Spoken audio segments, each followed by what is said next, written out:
Heightened Senses with an AI is a podcast about how, when, where, and why technology is helping us to expand and enhance our own humanity. Hosted by myself, Brendan Lagrange, and my good friend, joining me now, Christo Funsale. Wake up, no electronic devices until I've bulletproofed my mind. I've seen days when I don't do it. I can see how those days turn out. And I quickly revert back to my routine of bulletproofing my days. Not to say there's not going to be bad days, but the days when you don't bulletproof your mind, oh my goodness. But when it comes to mindset, what works today is maybe not suitable next month. This afternoon, I was supposed to sign a fairly important contract with my boss. And for whatever reason we won't go into, we ended up not signing that contract today, but we planned to sign it on Friday. I had already visualized this contract being signed. And I was so disappointed that this contract wasn't signed because this meeting had been postponed 5 times already. So on my way home, I took up my phone and I went to notes and I wrote a contract with myself. And that contract states that I will give my everything and try to fulfill my potential as much as possible every single day. So I ended up possibly signing an even more important contract today than I initially thought. It's about turning your setbacks into fuel. Yeah, sometimes you gotta learn the hard way, but currently my mindset for this year is to say yes to every opportunity possible. That's only the first quarter of the year, but by doing so, I've ended up in 3 countries. I've been in situations and around people that I wouldn't normally have met, like astronauts. We're doing this podcast now, not something out of thought I could do or had the capacity to do all the time. But when you approach the world with a yes mindset, things happen for you. What they say is you increase your surface area for luck. So who knows where this is going to lead to. I believe there's a movie. I haven't seen it. I think it involves Jim Carrey. But let's see how it works. I'm going to try it out for a year. A lot of doors have opened up. I can't say too much yet, but we'll see where we end up. And I would encourage you to perhaps try it out, see how it works for you.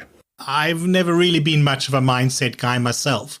I think some of the aversion to the concept is because of a natural skepticism of the side of that industry that can get a little bit close to your horoscopes and homeopathy. Some of it is just a natural aversion I have to people that are a little bit too excited about their own ideas. Your eat, pray, loves, your secrets, your monks selling Ferraris. But I think a fair amount of it is an unhealthy willingness to avoid looking too closely into the abyss, as it were. Can't ignore the fact that I'm always out of shape and out of time. So I'm really looking forward to hearing what Harriet has to say. I used to work with Harriet, so I've seen her change her mindset and her worldview.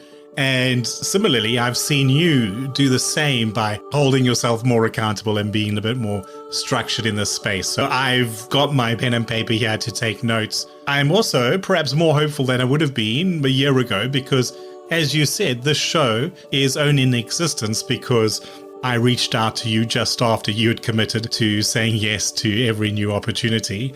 And similarly, on my other podcast, How to Lend Money to Strangers, available where you're listening to this for anyone interested in fintech. But yeah, for that show, I reached out to a guest who said yes. And it turns out he had said yes because a day or two earlier, he'd made a similar commitment. So it feels like maybe there's a little bit of magic in the air. Artificial intelligence take control. Hidden senses expanding our I am Harriet Sloan. It's your handle on Instagram, but also the perfect inspiration for an opening question. So Harriet Sloan, welcome to the show. Who are you and how did you go from student of self-awareness to teacher and coach? So I did physics at uni and everything I chose was either the really big or the really small. I did all the quantum modules and then I did all of the astrophysics ones as well. So yeah, I think something about the abstract nature of both of those fields of study really lit something up. So I did that at uni and then attempted to backpack. Wasn't a great success. So came back and got myself a job and just wanted to be back in Leeds actually at that point. So I took the first job I could get and, I've now been in it 7 years. I have a great time. I really do love it in so many ways, but it's never really ticked the passion box. So I had a good couple of years of wondering, oh my God, what am I doing with my life? Do I want to go back into physics? Do I not? But I also knew that learning was what I loved about my degree, not necessarily the research side of things, which obviously was inevitable if I stuck at it. So I settled into my career, but alongside the wondering what to do with my life, as most people in their early 20s are doing, and later, as it turns out, I was also horrifically insecure and anxious. Doing well at my job, had friends, family, had an externally very privileged and very lovely life. But my experience of that life was constantly clouded by anxiety and insecurity, which resulted in me feeling like perpetually frustrated, because if I could package up all this energy that I'm using worrying and being insecure and being anxious and put that into a business or an idea, I'd be like massively successful, because it felt like all of me was being drained by this and not going into anything productive. So anyway, I blundered on, as a lot of people do, for a long time in that way. I did things. I went to therapy. That was helpful for a little bit. I went on a yoga retreat in Chiang Mai to try and find myself. There was running. There was all sorts of things that I attempted, and things kind of helped a little bit, but never quite shifted it until it was lockdown. And I was quite, again, privileged that lockdown was a quite peaceful experience. I felt like the simplicity to life that it brought actually reduced some of these triggers that I'd been experiencing that had been creating the anxiety and insecurity. So I felt like I had a bit of headspace. I knew it was false in the sense that it was because of an external change rather than an internal one, but all the same, that was giving me a little bit more headspace. And I remember actually Brendan, it's exec of where we've worked together, who had liked someone's video on LinkedIn that I ended up watching, and it's just this like woman who was so, even from my phone screen, her positivity and her zest for life and her energy was just like beaming out of my phone. And I remember looking at her and I was like, whatever she is on, I just want. And I watched her video every day for like 2 weeks because she was doing these daily videos, and I thought I need to know what she's on. So I messaged her, and completely out of the blue, and she was doing something called The Miracle Morning. Don't know if you've heard of that book by Han Elrod. It's a bit like the 5 a.m. club, like this idea of getting up before you do any of your actual day, you do an hour or whatever time you can allow on you. But she'd set up a Zoom community where people were doing that. And I did it like every day for about 55 days, 7 days a week. Lockdown, remember, life was different. Honestly, the realizations that I had in the first few weeks of doing that were the start of all of this for me. Within a couple of weeks, I can remember just feeling lighter, and as a result of that, happier. I am not my thoughts. That was an absolute game changer. To perceive some separation between the anxious, insecure thoughts I was having and myself was just revolutionary. We called our show like Heightened Senses because beyond the technological inputs, there are other inputs as well that we can't explain really, like the feeling you described. And yeah, the whole aspect of energy and also manifestation. We weren't really planning on going into that direction, but since we're walking there, could you maybe tell us your experience with that? A bit of it that tied it all together and I think really appealed to my academic background was the fact that manifestation, the law of attraction, was weaved through a lot of the way that these concepts and ideas were being delivered to me.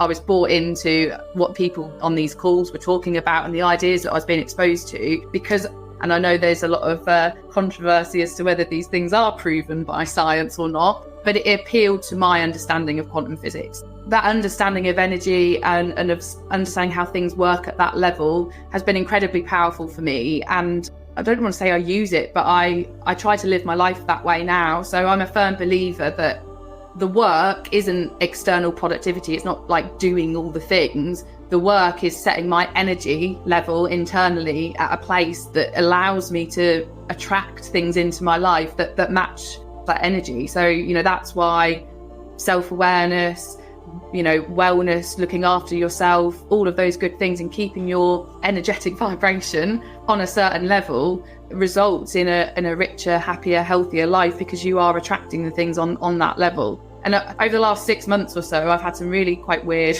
experiences with that, where I've literally had a thought the night before, got myself in a really good frame of mind about it, and then literally the next day an opportunity's just landed in my inbox. And I don't think that's coincidence. I believe that is completely manifestation on the quantum level. Harriet, it feels like everyone has something in their life that they want to change. I certainly do. But a lot of us seem to struggle with even getting started. Why? Why do we find it so hard to change in positive ways, even when ostensibly we really want to make that change? Yeah, such an astute observation and a really good question. And I think certainly when I reflect on my own experience and those of the people that I work with, I think it's an issue of focus. There's always a number of obstacles between where we are in life and where we want to be, and whether that's a small jump or a big jump. Most of those obstacles are external, but there is always one obstacle, which is ourselves and our own beliefs and our own thinking. And that is ultimately the biggest obstacle. So I think if we were to not get so distracted by what seems like a plethora of obstacles which are external to us, we would get started more and more often. Life's complex and challenging, and there can seemingly be so many things between where we are and where we want to be that get in the way. But the reality is that the biggest obstacle that we ever encounter is that of ourselves. And I think if we were able to focus perhaps more on the size of the obstacle rather than the volume of them, we would be drawn to working on that biggest one, which is ourselves. And once we work on ourselves and overcome that obstacle, every other obstacle is actually surmountable. It's an empowering thought, because it reminds us that, a lot of this is actually within our control. Not all of it, but, for many of us, a lot of it. But also a little bit intimidating, because it's sometimes nice to have people to blame or situations to blame, to acknowledge that it's us, and it's us letting ourselves down is sometimes not the easiest thing to do either. So how do you help people to, one, I guess, make that realization and see where they're getting in their own way, slowing themselves from making the changes they want? And then two, how do you help them to go from that realization to making changes, to actually bringing about what they would like for their futures? It's a great question. And I'm inclined to say that on both of those points, I perhaps don't actually help people do that much of it, because the reality is, right, by the time people have come to me to seek coaching or support, they've hit one of two criteria, or both of them. They've had some realization that they are getting in their own way and therefore need to get out of it, and have also got to the point where their existing circumstances they're no longer willing to accept. It's this kind of frustrating situation for me as a coach, where I want to help as many people as possible, where it is reliant on that individual getting to a certain point. That being said, and I know this was very true of myself and it's true of everyone that I work with, that intellectual understanding that you are your biggest obstacle versus the emotional reality of that is a completely different ballgame. And I guess that's where I come to step in, because intellectually understanding and accepting that you're your biggest obstacle is one thing, but the moment to moment emotional impact of that, of the things that you have to let go of, the things that you have to be able to see through in your own mind, constantly realizing that emotionally that you are getting in your own way, you are creating the challenge that you foresee, is hard to swallow at times. And you're right, it can be incredibly intimidating. If it's a spectrum of intimidating to empowering, which I think it is, I don't think it's ever either completely one or the other. I think for people to get to the point of working with someone like me, they've started to shift on that spectrum and they've started to tip towards the empowering end of it, because, when it remains intimidating, you're laden with fear and you're less likely to take action. Yeah, and Harriet, you work with individuals and you also do some incredibly well-reviewed talks at events on multiple topics. As you said, life is complex, but we've brought you in today to talk about one particular aspect that many listeners of this show might be facing in their lives. And that's being able to stand here where we are today, seeing what AI has achieved and extrapolate forward, and be able to move towards the opportunities that are there rather than just to see the threats and run away from them. So throughout history, obviously, people have seen new technologies arrive and they've said these herald the end of humanity. This is the end of the world as we know it.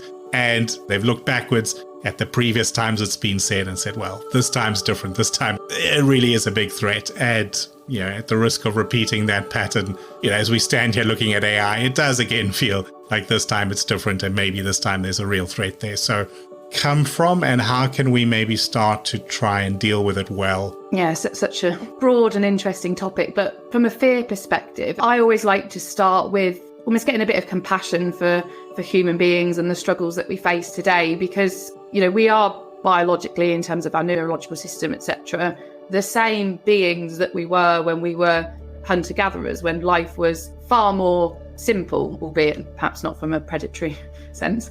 So we've got these incredible neurological systems that are designed to keep us safe in situations of threat to our existence. And that is our flight or fight response, triggers stress, and it makes us act quickly. That's something that evolved over millions and millions of years. But our environment has then evolved so much quicker in the matter of thousands of years. And all of a sudden, that system is now parachuted into a completely different environment. One that is no longer simple in the most part, except a few seriously concerning predators roaming the savannah or whatever land it might have been on. It's done an amazing job of getting humanity to where it is, but this system that we've got is now over-triggered, over-stimulated by the environment that we're in. So we've got this amazing system that we need to honour and we need to appreciate and we need to have compassion for, but we also need to really understand that it's not wholly optimised. I'm not going to say suited, I'm going to say optimised for day-to-day life as it stands today. And one of the byproducts of that lack of optimisation is fear. And that fear permeates through so much of how so many people live our lives, and it rolls up into collective fear as well. So I think what you're talking about here with technology and anything that's new and anything that's uncertain is the collective, rolling up of that fear that's coming from this amazing system that got us to where we are now, but kind of needs a bit of updating. I'm sure this analogy has got many flaws, but I'm going to use it anyway. I like to think of it as like if you got a PS4 game and you tried to put it on a PS2, probably wouldn't work at all, but let's just go with the hypothesis it'd work, but it'd be really glitchy. Upgrading the hardware is something we can't necessarily do, but you can tweak either the software or the hardware to meet somewhere in the middle. And I guess that's how I imagine it, is that we need to optimize these amazing systems we've got to work better in the environment that we find ourselves in to reduce and manage fear. We talk about in the context of image recognition, this human visual system that is primed to spot a lion anytime there's a sort of a flick of movement behind a tree, because for early man, that's how we needed to react to visual stimuli. But you bring up a really important point that's not just about seeing, it's about the response in the body, the stress response in the body. You mentioned fight or flight. I guess the other option is freeze. And I suppose that's the big risk we want to avoid at this stage of AI, is that we don't want to be so intimidated by what might go wrong that we don't act at all and we stay stagnant and essentially create the outcome we were fearing, where we become irrelevant, either replaced by a machine doing our job or by somebody else who understands how that machine can be used. When we are faced with something big and scary like this, how do we not focus on being scared and avoidant? How do we instead try and see the opportunities and essentially be brave and take on the challenge? I mean, I've been doing quite a bit of research on AI because it's not an area of expertise for me, and it's just been fascinating to hear about the different concerns of people in the industry. So like Yuval Noah Harari is obviously, someone that's very outspoken and is talking a lot on this topic, but from a completely different angle to the likes of Mustafa Suleyman, who's obviously like at the forefront of some of the technology. It's so complex and it's so broad and there's so many levels to it that whether we fight, flight or freeze, that looks different on a individual level versus a industry or company level versus a societal level. Just so many different levels to it all. And my work is very much at that individual change level, which obviously, as I've said earlier, it rolls up into the collective when it's a strong enough movement.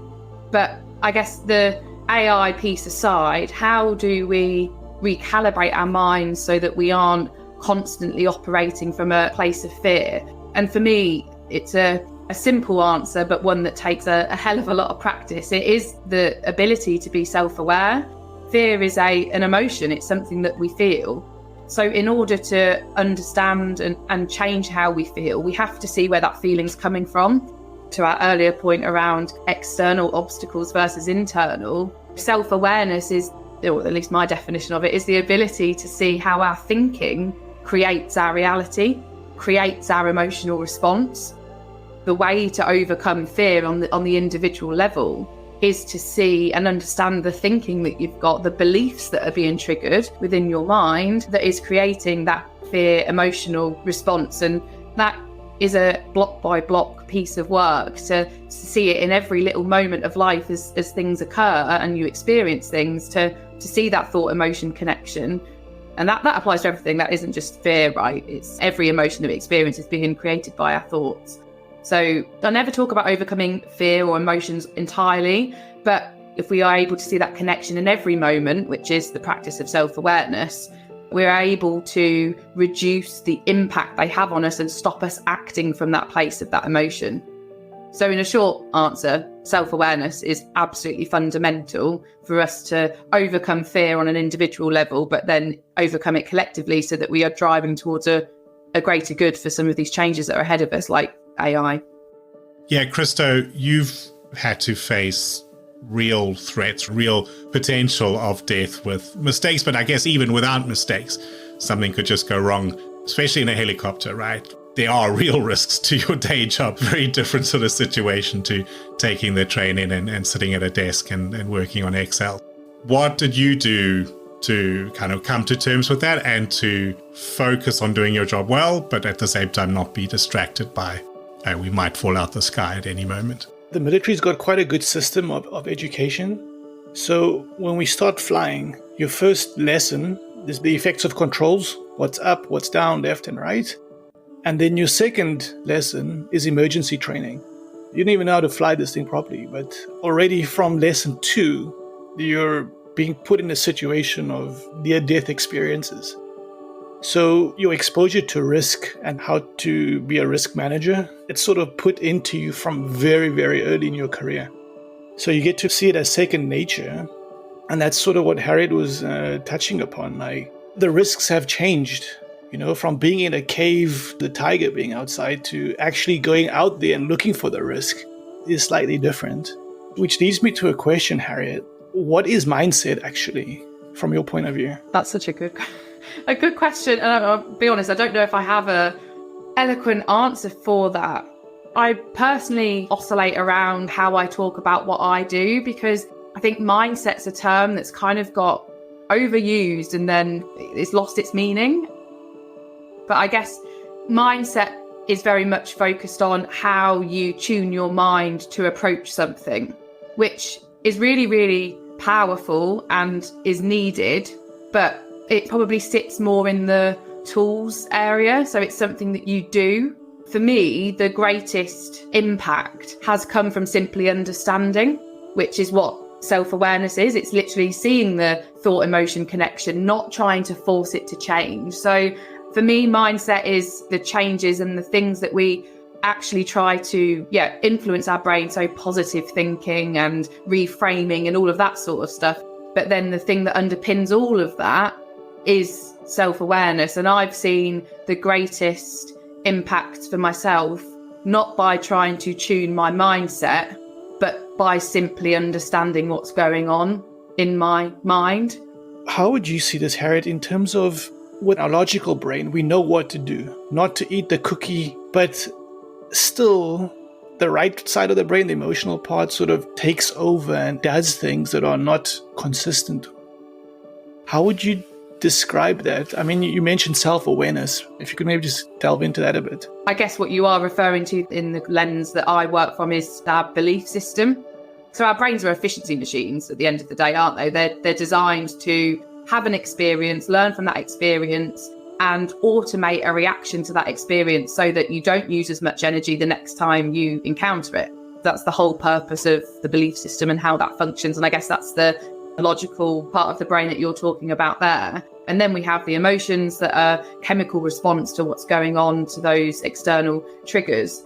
For me, self-awareness is somewhere in between the understanding of the connection between the two. So how our thinking, i.e. the logical side, which is, unique to every single human being, is completely dependent on all of your life experiences up until any given moment, and seeing how that belief system is creating your emotional reaction. Because I think a lot of how we're brought up, hopefully that is changing with mindfulness and well-being becoming more and more of a focus for schools and businesses. But certainly for my generation and previous, we're very much taught that emotions are dependent on what's happening externally. So we look for that external connection rather than that internal link. It is also about consciousness, a topic that we don't fully understand as a species yet. It bridges the philosophical and the scientific and the spiritual all in one go. But, self-awareness is a byproduct of consciousness. So it is about the thought, emotion connection, and that on a brain level, on a chemical level, on a scientific level. But there is, for me, a deeply energetic, spiritual, philosophical component to self-awareness that originates in consciousness. And I guess, that is one of the biggest topics in AI, right? Is that eventually going to get to replicating consciousness? Yeah, we're going to be speaking to some artists in time, but, ChatGPT can produce a picture, but is it creating a picture?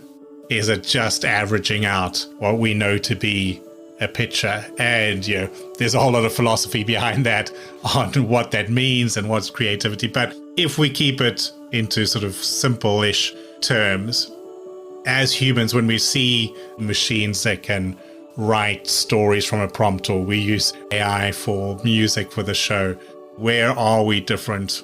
It's hard to move away from consciousness entirely, even when trying to answer this question, because, consciousness breeds creativity at the end of the day. Our ability to think originally and to think, outside the box and to question and to even perceive ourselves and perceive other things, that's where creativity comes from. I think one thing that we need to nurture is our mental clarity.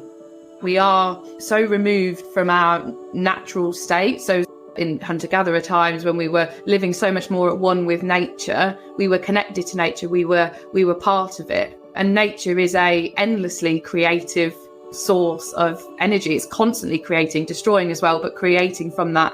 Humanity's become very detached from that connection to nature, and therefore very detached from creation, not necessarily in the religious sense, but just in that creative field. Obviously, some people are creatives, but more people would be creative if they have more mental clarity. And I've seen this absolutely for myself, is that when you get out of your own way, we tap into our creativity and our original thinking by default.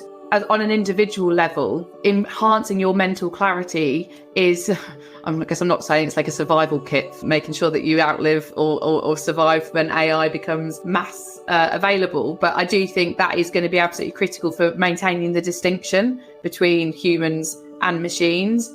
Whether the average that they pop out does look original in whatever sense we're looking at is a different question.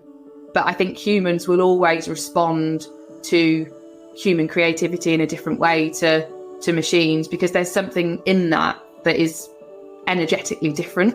Yeah, and I take a lot of sort of solace from the fact that a lot of big innovation comes from ideas that at the time are ostensibly silly.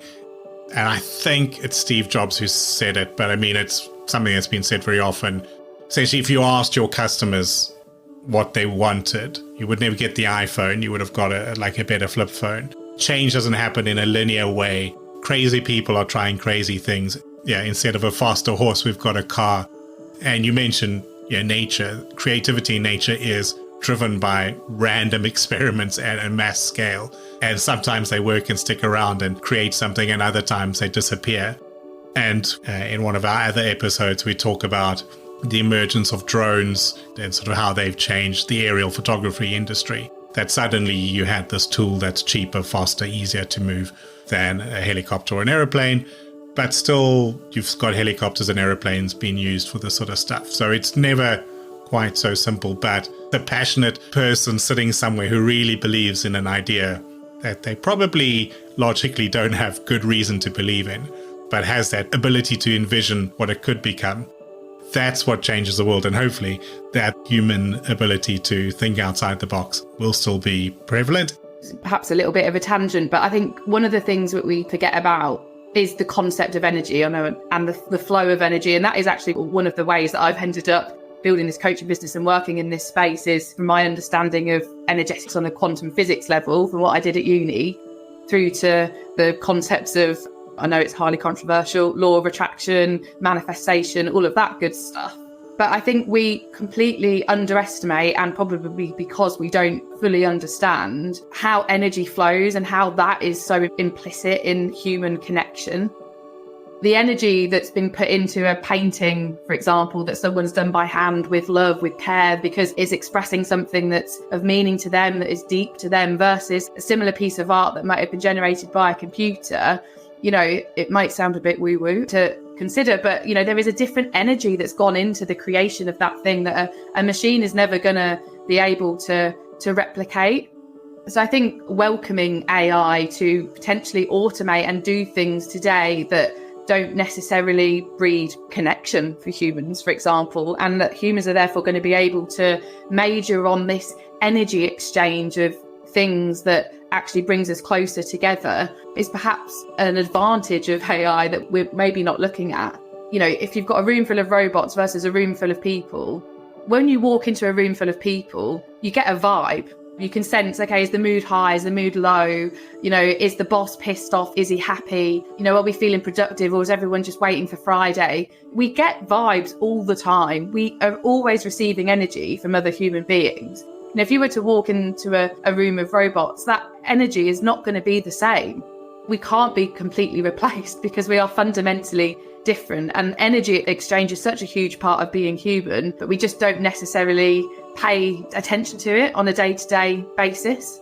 I don't understand quantum physics or even the basics of it, but for me, naturally, there's just a knee-jerk reaction to be cautious of that sort of talking. But in the production of this show, which isn't very long, there've been 2 or 3 situations. One where, I brought this idea to Christo. We were talking about something else, and he said, well, this is the year he's saying yes to all opportunities, so yeah, let's do it. And on my other show, I reached out to somebody and they said, no, the day before they'd committed to appearing on podcasts, and then my message came. So he said yes to my show. So yeah, I'm happy to be in that space where maybe the mechanics is simply that it's giving you the courage to put yourself in situations or reach out to people you wouldn't have. Maybe there is something I'm sort of not yet willing to see happening, but something seems to be working. And if it works in practice, it doesn't really matter so much whether it works in theory. So yeah, you've got this coaching business. As I said, also, you've been speaking at events with incredible responses. How do people contact you and work with you is one, but also maybe from the material that has helped you, are there books or people you would like to call out? Yeah, well, that second question is a massive one. But to answer your first one, you can find me on Instagram at I am Harriet Sloan, or on LinkedIn, just under my name, or you can email me harriet@harrietsloan.com. I'm in the process of setting up a website this year. So reach out to me on any of those channels. Like I say, at the moment, one-to-one coaching is my kind of main service. But given that I'm in a kind of corporate role, I'm very fortunate that I've had the opportunity to combine and bring some of my personal business into some of these corporate spaces that I operate in. So very much looking to continue with that and do more talks and workshop type things for the corporate space. Because I mean, we could have a massive conversation about that in of itself, but there is a huge gap in corporate success for teaching people some of the things that we've spoken about here today. And I would absolutely love and fully intend to be at the forefront of trying to drive some of that change. So if you're an individual looking to get out of your own way, or if you're working in a business where you need individuals to get out of their own way so that they can get out of the way of success of the business, then absolutely happy to come up with ideas as to how to help your organisation do that, because I just think there's so much opportunity there. I'm not completely slating it, but I almost feel like the term career development is incredibly short-sighted and is only looking at half the picture. If you want to get the best out of a person, because as much as I guess the three of us here are perhaps fortunate in that we have entire careers or part of our careers that are purpose-driven, most people are working to earn money, right? They're earning money to fund and to run their personal life. That's the thing that people care about the most. So if you really want to get the most out of people, you have to help them, show them the way, introduce them to ideas, thinking, development that helps them be the best at home, and trust that that will be implicitly applied to how they show up at work. You know, I've had quite a few conversations with people, fairly senior positions in organisations about this, and there's this real hesitance sometimes to talk about personal lives with employees and to help them do better at home in whatever way that may be. But until we start doing that, and until development of an individual in the workplace recognises that helping them be whatever it is they want to be at home, we're not going to be getting the best out of people. I feel like we're moving in such a cool direction because, I don't know, Brandon knows this, me and Law of Attraction, we're quite big buddies. I thought that when I looked at your LinkedIn this morning. I was like, this guy knows. Yeah. So Harriet, in a metaphor, a person's going from A to B on a highway, right? And all of a sudden they find themselves in the woods.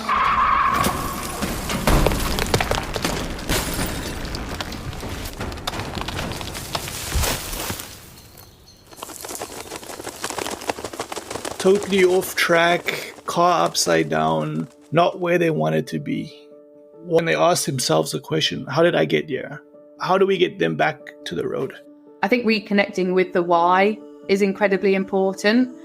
You know, I definitely wouldn't say whack out the compass and start trying to orienteer your way through the woods as your first action. The clarity you need to navigate in an effective way comes when we get really clear on our why. So, for example, trying to build a business around a 9-to-5 is interesting. And I've not been as productive in that endeavour over the last couple of weeks as I would like to be. So rather than sitting down and looking at my to-do list and figuring out what I should do first, I will put on a podcast of someone that inspires me, or I will open up a book, or I'll read something I've written in a journal or whatever it might be. And I will reconnect with that energy, that emotional feeling of why I started this thing in the first place. Because once I get on that energy level, all the practical stuff you're talking about, or the navigation or the orienteering through the woods is a hell of a lot easier, because you've got the mental clarity of connecting to your why. Connect to your why, but don't just think about it intellectually, feel it. Why do you want to be at that point that you feel like you've gone off track from getting to? Second of all, it's a matter of perspective. Have you gone off track? Or did you just have the road mapped out incorrectly? What is the road? What is the right route? It is never linear, that much we know about. It's always a squiggly line. Trying to see the moments where you feel like you've gone off piste, or that you've taken the wrong action, or you've made a mistake, or whatever it is, as a necessary part of that journey is a far more compassionate and productive way to view it than it is to judge and have a negative mindset about it. So I think reassess what your perspective was to begin with, and see if there was some room for growth there, and reconnect with why, and really get emotionally connected to that, because those two things will navigate you to where you need to get to next.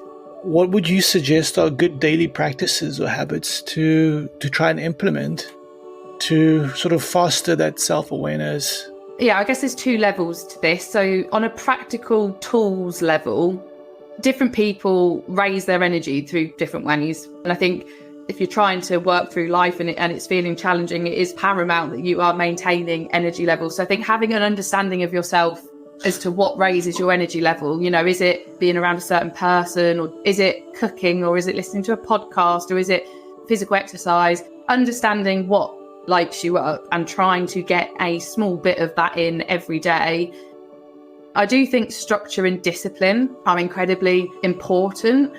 Giving yourself a consistent message that you care about yourself enough and what you want from life to stick at it every single day in whatever way that might be. It might just be as simple as waking up at the same time every day. Whenever we demonstrate discipline, I just see that as the strongest internal message to say, I'm worth it and what I want is worth it. Amongst all of that, developing your self-awareness is so incredibly powerful. So the two things I've already spoken about are tools. I'm talking now here about understanding. So I sort of look at myself these days as like, if I was like observing an animal out in the wild or an animal in the zoo, I see myself as like a thing to be studied rather than to be taken absolutely seriously. So when things come up for me, when challenging emotions come up, the reaction is to introspect, is to watch myself, to see why I'm doing this and to figure it out. So developing self-awareness is absolutely critical. But I appreciate that's a slightly abstract concept. Everyone's always looking for a tool, aren't they? An actual way to do that. Journaling is probably one of the most common and most accessible tools. And simply asking yourself, how am I feeling? So what's the emotion? And where do I feel it? What does it feel like? So when I would feel insecure, I literally felt like someone had stuck their hand in their stomach and wrenched my intestines round. That's how powerful emotion that was for me. My heart rate would go up and whatnot. So how am I feeling? What's happened? What's the situation? Like, what does it appear to me that's triggered it? And then ask the question of, what am I thinking about that situation? What have I made it mean? If you can study those three questions, if you can do that in the moment, you will see profound changes. The process of asking yourself, how am I feeling and what's caused it, immediately puts a wedge, no matter how small, between you and that feeling. And that allows you to study it. It's like if you're hanging a picture on a wall. If you're up close to the picture, it might look like it's level. You take one step back and then you can see that it's wonky because that degree of separation gives you that clarity. Your emotions are no different. So now we've journaled, we've realized, okay, there's an issue here. I feel like there's a big boulder in our road and we are that boulder.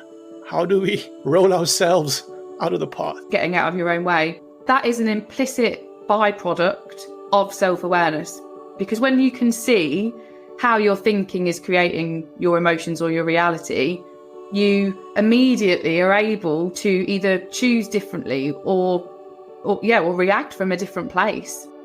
So for me, there's not so much left to do once you can understand it. The seeing through the thought-emotion connection, understanding what's going on for you, is the most powerful tool that we actually have. Not to go too much off piece, but this is one of the problems I have with the wellness industry at the moment. It's great in that people are focusing on their well-being, but all it's doing is giving more and more things for people to attach their well-being and mental clarity to. Okay, if I sit on Headspace for 10 minutes a day, then I'm going to be able to deal with X. If I do more yoga, then I'm going to be able to have less anxiety. If I do this, if I do that, if I journal, if I think of gratitude. And all of these things are really important mechanisms and they're really helpful, but all you really need to ever do, and all those tools are trying to help you do, is get the understanding and clarity of yourself. So use those tools to develop self-awareness and then trust that is just going to pave the way for clarity and for you to get out of your own way. I think that's answered a lot of my questions. Just that last statement. Harriet, we've done a very interesting and very long roundabout way, so I'll bring you back to that last point that we wanted to talk on, the material, the content, the people that inspired you and helped you on your journey, people who maybe are interested in making some similar changes, other than finding you at I'm Harriet Sloan on Instagram. What material would you suggest they look up? What books or people should they be following? Yeah, massive long list here, but I've already mentioned The Miracle Morning. It's not something I do anymore, but that was absolutely, that got me into this. It was absolutely game changing. Young Peblo is, I think, I don't know if I'm pronouncing that correctly, but he's a really wonderful writer in this space. So I've read most of his books, but I'm currently finishing his book called Lighter. And that is very closely aligned to my practice and what I help people with, and also what I've experienced in my own journey. So I think that's an absolutely beautiful read. My probably all-time favourite book is called I May Be Wrong by, again, going to butcher this name, Bjorn Nathiko Lindenbold, who's just this incredible person who started off with a high-flying career in banking and was absolutely smashed in his early 20s, and then just sacked it all off and went to be a forest monk in Thailand, and has now sadly passed away quite early on from an illness. But that book is just so incredibly accessible, talking about very profound things that can completely change your life, but it's written as though we're talking to one another here, and it's just an absolutely beautiful piece of writing. Eckhart Tolle's a massive leader in this space as well. I don't mind admitting that the power of now, I did not find it easy, but I did find it very valuable. So there's endless people, myself now one of them, that are putting content out in this space and sharing it. And I think all I would say to somebody is curiosity is your biggest tool, perhaps. If you remain curious and keep exploring and listening and reading, you might get a page into a book, it might not be for you. Don't let that stop you picking up the next one. Find the person that speaks about this work in a way that resonates and makes sense to you. And then once you've got that bit between your teeth, just go for it, because it honestly is life-changing.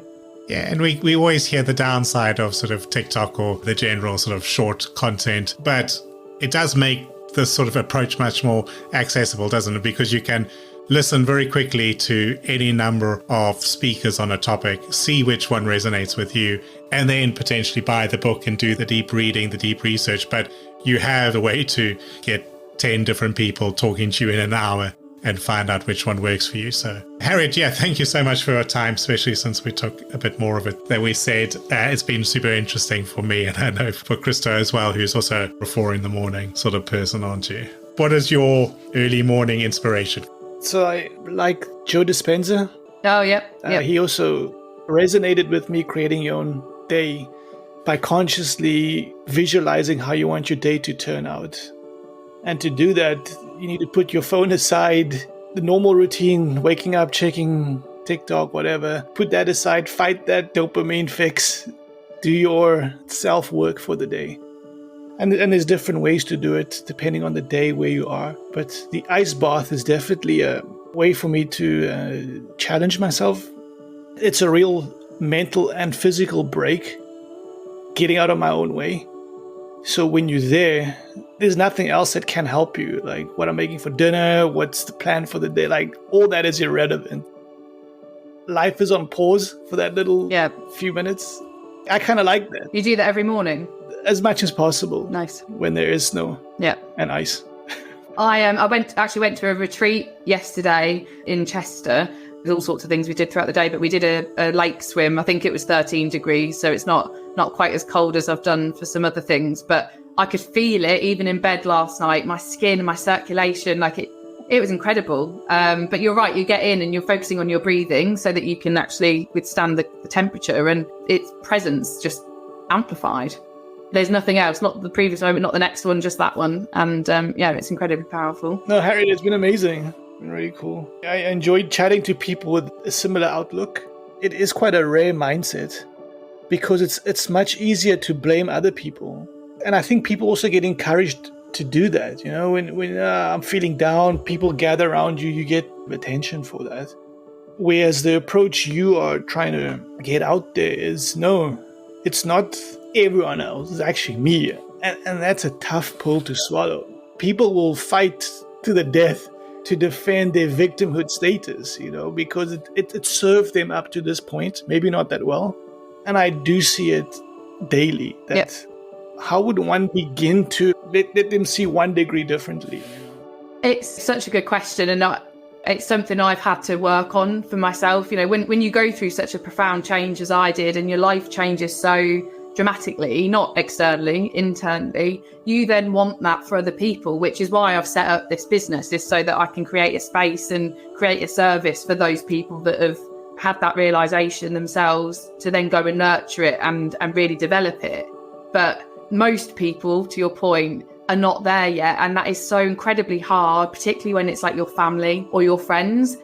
How do you help them see differently? I've had to really, really detach from that. I no longer try, unless someone asks me for advice or my perspective, then obviously I will always offer it.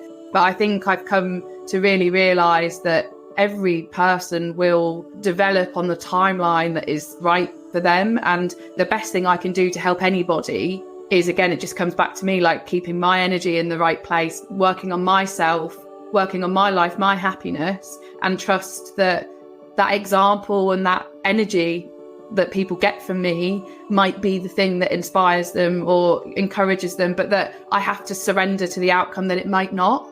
My happiness or my satisfaction or my impact or whatever it may be can't be dependent on, a loved one, for example, developing themselves or finding mental clarity or developing their self-awareness. So that's been one of the hardest things for me since I've got rid of my own anxiety and insecurity, is becoming at peace with other people's journeys and just trusting that they'll find their own way, and actually that they might not ever do this sort of work, and they might always live in a space where they think that their external circumstances are creating their internal reality and emotions.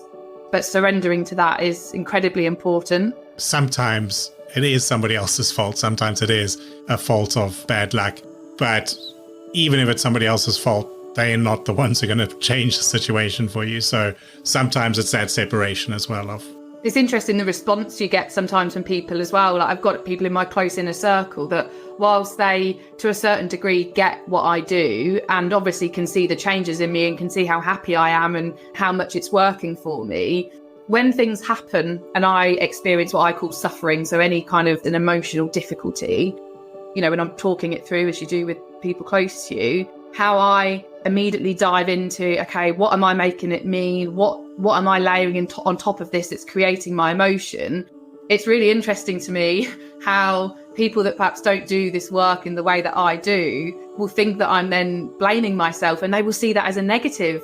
They'll say to me, well, no, Harriet, it is hard. You don't need to take it all on for you. I think they see it as adding weight to myself, whereas I see that as making it easier for me. Because when I focus on the bits that I can do, I feel more empowered, I feel more in control, I feel better about it. My WhatsApp status, so Brandon was talking about this is the year of the yes for me. One of my previous ones was, I'm the problem, I'm the solution. Yeah. Which could be interpreted negatively. But it's, again, how you want to look at this. Am I going to dig myself out of this hole, or am I just going to blame the hole for being there, Absolutely. Well, it sounds like you're on a really great journey, Chris. So we should have another chat off pod. Oh, this has been really fun. Thank you. Harriet can be contacted by emailing Harriet at harrietsloan.com, and we can be found at hAIghtenedsenses.com. We're also at hAIghtened Senses on all the big social media platforms. We're very new there and growing, so please do seek us out and connect.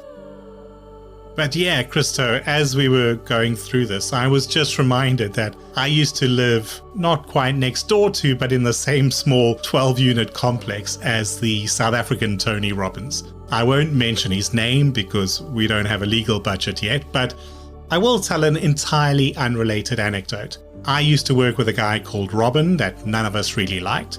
And it turns out that was for good reason, because he was embezzling funds from the bank. If I remember correctly, when we were launching a new credit card product, he issued a test card to himself and his wife and racked up a whole lot of bills he never repaid. Anyway, once we learned of that, he went from being referred to as Robin, his surname, to Robin Banks. As I said, entirely unrelated, but this neighbor of mine, he's still working, and I'm sure he has helped thousands of people, probably tens, maybe even hundreds of thousands of people. But I went to look at his website, and it's very mega church. He's running into the room and the crowd are parting like the Red Sea. He's slapping high fives as he goes, waving the crowd up to make some noise, sprinting up the steps onto the stage, fist pumping the air. The music is emotive and rising and catching everybody up in this hyped up atmosphere. It's motivational sugar. Sure, you feel like $1 million at that moment, but nothing really changes. And then you go home and you start to feel empty, and you remember that the best you've ever felt was at that seminar. So you go online, you pay some money, and you book to go to the next one. And that's why I love Harriet's approach, because it doesn't rely on this positive peer pressure.